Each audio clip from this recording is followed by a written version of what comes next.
Les amis, nous sommes en 2023. Il est donc temps d'enterrer cet exercice au cimetière des mouvements de merde. Et si ton coach te le fait encore faire, alors peut-être temps de lui dire au revoir. Si je te prouve que cet exercice est dangereux, si je te prouve que cet exercice n'est pas efficace, et si je te prouve que cet exercice n'est pas fonctionnel, vas-tu continuer à le faire? Eh bien, c'est exactement ce que je m'apprête à faire dans la vidéo d'aujourd'hui. Te prouver que les sit-ups ne sont pas un bon exercice. Les sit-ups, à peu près tout le monde connaît. C'est un exercice très populaire pour les abdominaux. Il est encore beaucoup pratiqué de nos jours, hélas, notamment au sein de la communauté de CrossFit où il accompagne entre autres les infâmes keeping éclate ta coiffe des rotateurs pull-up ou encore les keeping handstand balance tes pieds dans tous les sens push-ups. Bref, mais ne jetons pas l'opprobre sur la communauté de CrossFit qui en réalité n'a fait qu'emprunter ce mouvement à l'armée américaine. Les sit-ups sont en effet partie des tests d'aptitude physique pour intégrer les corps d'armée de nombreux pays comme aux États-Unis par exemple, ce qui est assez paradoxal d'ailleurs puisque ce sont ces mêmes corps d'armée qui en ont démontré les méfaits. Par exemple, une étude conduite en interne par l'armée américaine a établi qu'environ 56% des blessures des soldats américains lors des tests d'entrée découlaient directement de la pratique des sit-ups. Les 3 problèmes majeurs des sit-ups. Quand je parle de sit-ups, je fais principalement référence à la version classique de l'exercice, celle effectuée avec les genoux pliés, les bras en croix et les pieds coincés, et où tu dois ramener tes coudes jusqu'à tes genoux. Autrement dit, je fais référence à la version militaire de l'exercice. Des dizaines d'études ont démontré que cet exercice était dangereux pour le bas du dos. En effet, lorsque tu fais un sit-up, toute ta colonne vertébrale doit se fléchir pour te permettre de ramener ton buste vers tes genoux. Le problème, c'est que cette flexion en avant de ta colonne vertébrale crée des forces de cisaillement et de compression majeures sur tes disques lombaires, de l'ordre de 330 kg par vertèbre. C'est énorme quand on sait que sans muscle, la colonne vertébrale n'est capable de supporter au mieux que 10 kg par vertèbre. À force de subir ces contraintes à chaque sit-up que tu fais, la couche externe de tes disques va petit à petit se détériorer jusqu'au jour où elle sera si fragile que le noyau à l'intérieur du disque va finir par faire saillie à l'extérieur. Et là, c'est la hernie discale et tout son cortège de problèmes associés, dont la redoutable sciatique.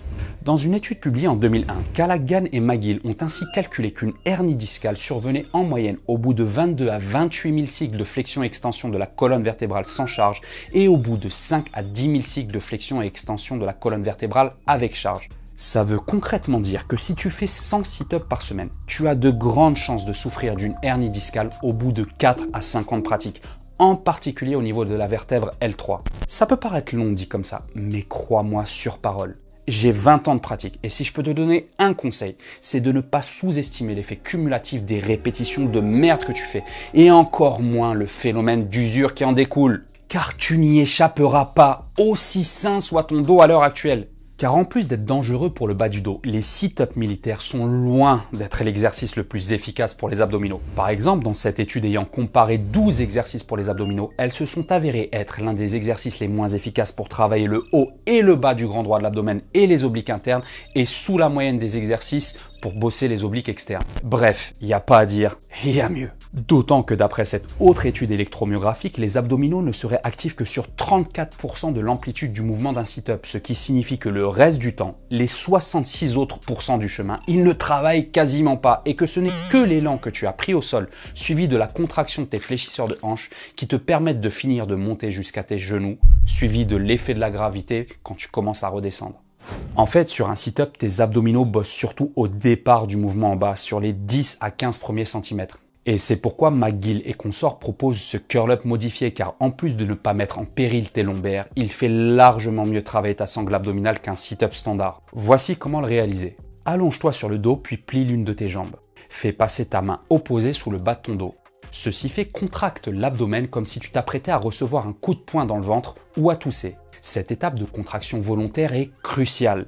Place ensuite ta main libre derrière ta nuque. Une fois en place, fais très légèrement décoller les omoplates du sol en pensant juste à raccourcir la distance entre tes pectoraux et ton bassin. Tu n'as pas besoin de monter haut. Si tu réalises bien ton bracing, tu devrais vachement ressentir les abdominaux. Je t'invite à tester ce mouvement de manière express et ce même si tu as un bon niveau car il va t'apprendre à contracter ta sangle abdominale et à respirer de la bonne manière pour protéger ton dos quand tu fais du squat ou du soulevé de terre lourd. Le dernier gros problème des sit-ups, c'est que ce n'est pas un mouvement fonctionnel. Ce mouvement fait en effet beaucoup intervenir les fléchisseurs des hanches, comme le droit fémoral et l'iliopsoas, en particulier sur la deuxième moitié du mouvement et que tu commences à fatiguer. Le souci, c'est que si tu passes beaucoup de temps assis dans la journée et ou que tu souffres de restrictions de mobilité au niveau du bassin et des hanches, eh bien tu ne vas pas arranger ta situation en effectuant des séries de sit-up à la douzaine. Au contraire, si tu es très cambré, tu vas aggraver l'antéversion de ton bassin en accentuant l'ascendance de tes fléchisseurs de hanches sur ta sangle abdominale. De même, étant donné que les sit-ups sont à la base un mouvement de flexion de la colonne vertébrale au cours duquel tes épaules sont en rotation interne, eh bien tu ne t'aides pas non plus à te tenir plus droit en effectuant des dizaines et des dizaines de flexions-extensions de la colonne vertébrale avec les épaules en rotation interne par semaine. Donc même si les sit-ups ne vont pas te transformer en Quasimodo, elles ne vont certainement pas non plus t'aider à te tenir moins voûté.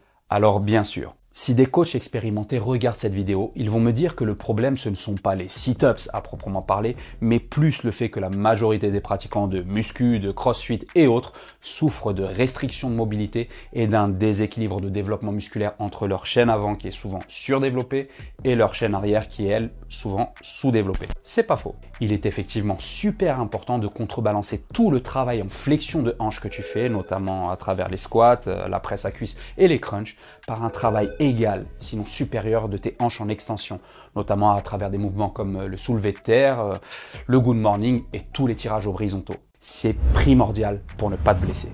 Si tu fais ça régulièrement, alors il est probable que ce ne sont pas les 50 ou 100 sit-ups que tu fais par semaine qui vont te ruiner le bas du dos.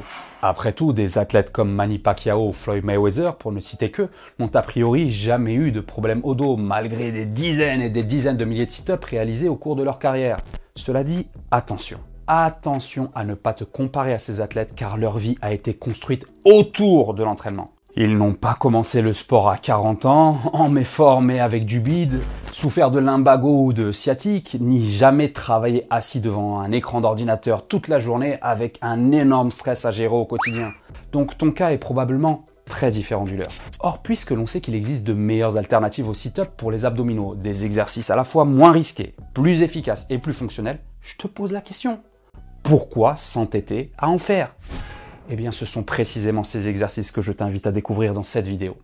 Si tu as sollicité l'aide d'un coach qui te fait encore faire des sit-ups, bien entendu, ne le vire pas. Dis-lui simplement qu'il est peut-être temps de passer à autre chose, ou à défaut, envoie-lui cette vidéo. Sur ce, l'ami, à bientôt.